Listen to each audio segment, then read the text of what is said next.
उत्तर मुरमेला गामिनि सुबुजित बर' बिथाङा IIT फरायबाय थानाय सासे स्टुडेन्टनो दिनै 5 लाख रां नोगोद हरनायखौ जों खालिंदर समस्तिनिफ्राय आं सासे एक्स-EM हिसाबै जोबोद साबायखर बावदों बिथांनिसिम।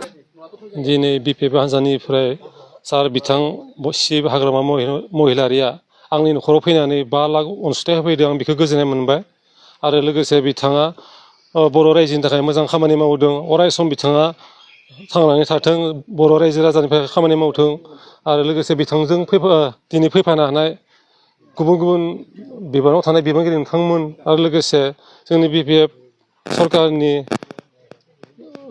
जायखिजाया बिबानाव थायामोन बिथांमोनखौ आंनिफ्राय साबायखर बावहरनाय थाबाय आरो बिथांमोननि बै गथ'नि थाखाय 5 लाख बान्था होनायखौ आं गोसो गोथारै नाजावना लानाय जाबाय आरो बिथांमोनाव अराय सम जोंनि BTC हालामाव सरकार दानो हाबाय थानो हाथों बेखौ बुंना आं दिनै आंनि बुंनायखौ एसेनो दोनथ'नाय जाबाय।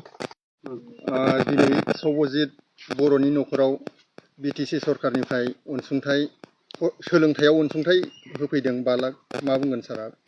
बेथ' जोबोद गोजोनथाव बाथ्रा आरो बाख्नायथाव बाथ्रा।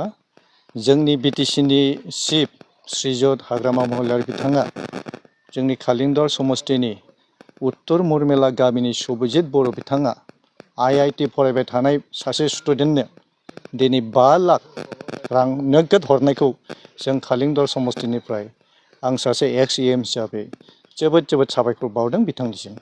खारन बिथाङा दिनै BTC एरियायाव IIT पास जानाय, NEET पास जानायफोरनो बिथाङा अनसुंथाइ होगासिनो दङ।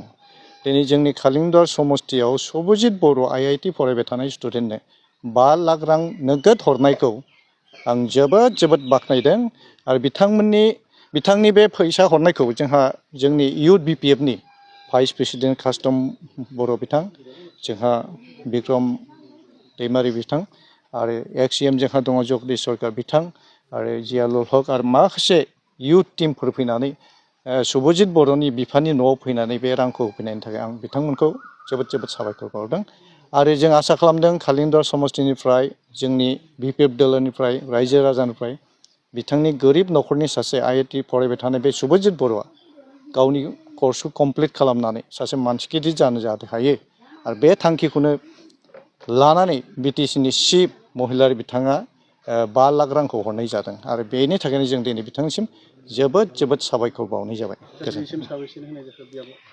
जोंनि खालिंदर बियाबाव सानैनो होनाय जाबाय IIT पास जानायनो।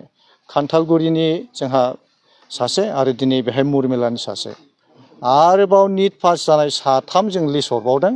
बिथांमोनाबो थाबैनो BTCनि चिफ बिथांनिफ्राय अनसुंथाइखौ मोननो हागोन। जोंनि BTC सरकारनिफ्राय जोंहा महिलारि सार बिथांनिफ्राय जोंनिफ्राय BTC ओनसोलाव थानाय फरायसुला फरायसुलि बिथांमोना इयुनाव गावनि न'खर, गावनि समाज, गावनि संसार, गावनि बे BTCखौ सलायनो हानाय गोग्गो साफा सुबुं जानो हाथों बेखौनो जों दिनै थांखिनानै BPF दोलोआ BTCनि चिफ बिथाङा जों मावथिफ्रा बे थांखिखौ लानानै जों दिनै रायजो राजानि गेजेराव हाबगासिनो दं। गोजोन्थों।